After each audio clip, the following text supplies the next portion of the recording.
The Joshua Tree National Park is in Southern California, east of Los Angeles. It was a 10-hour drive from home. Although most of the park is desert, there are a few oases. Here, palm trees grow in great contrast to the surrounding area. The park encompasses 3,200 square kilometers, or about 800,000 acres. The southern part, which comprises the majority of the area, has rocks, bushes, and solitude. There are a few prickly cacti. You don't want to fall into one of them on a dark night after a few beers. Unlike most parks, you can park almost anywhere.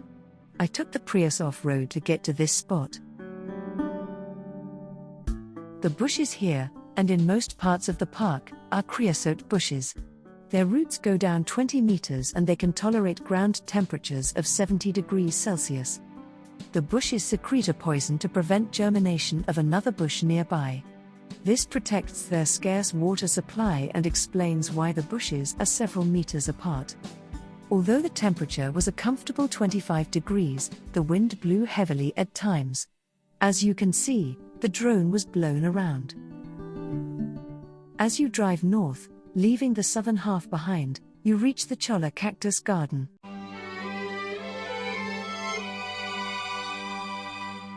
These are called teddy bear cactus, and indeed they do look cuddly.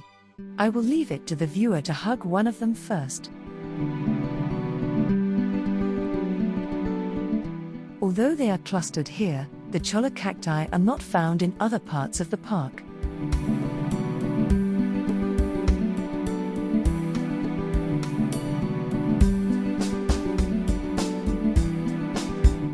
That was the end of that day, and the next day brought more clear, bright weather.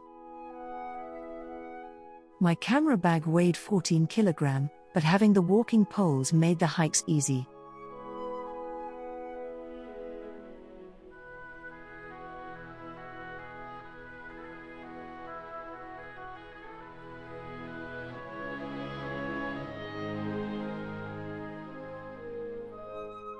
I pushed this rock out of the way and then flew the drone past it.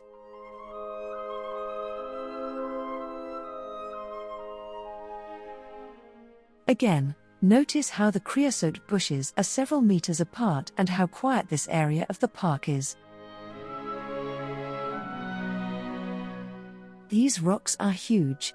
Can you see me in this image?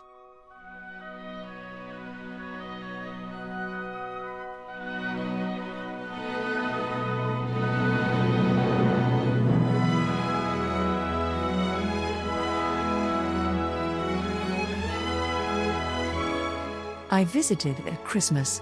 The northern part of the park is very crowded, but the southern part is quite empty.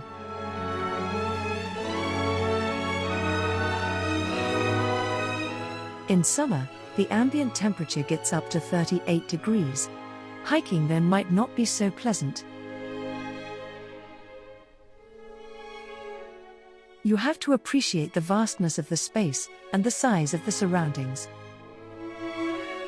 Look at this rock, for example. It must be over 50 meters tall.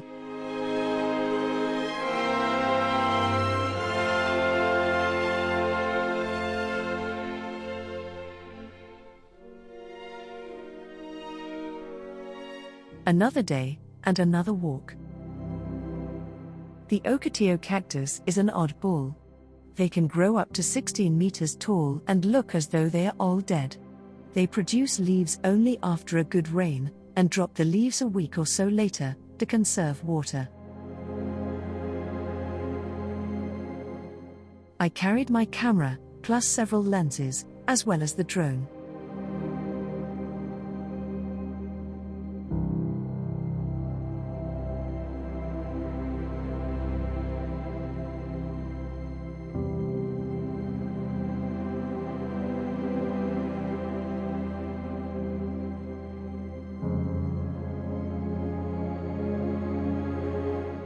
Going up high, we can see the car park, the Ocotillo cacti, and the short distance I have walked.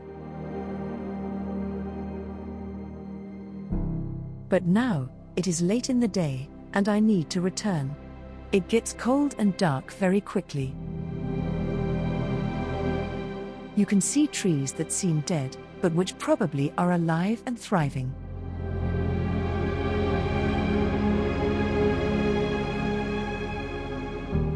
Suddenly, night is upon me and the ocotillo cacti. The next morning is a bit cloudy, but with a wonderful sunrise. As usual, I drive on almost deserted roads at 6 o'clock in the morning.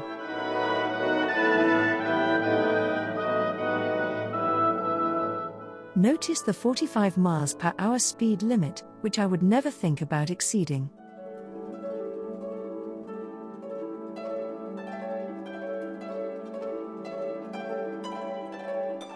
But I do need to get to the northern part of the park before the crowds. The daylight is upon me, and it is quite a drive to my next stop. This is the Arch, which is always crowded after 0700. Now you see me, now you don't. There is also a slot canyon nearby. This balanced rock is about 10 meters tall.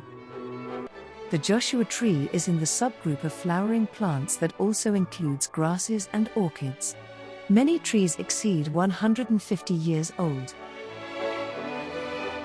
Finally, I end with a few photos of the Joshua trees.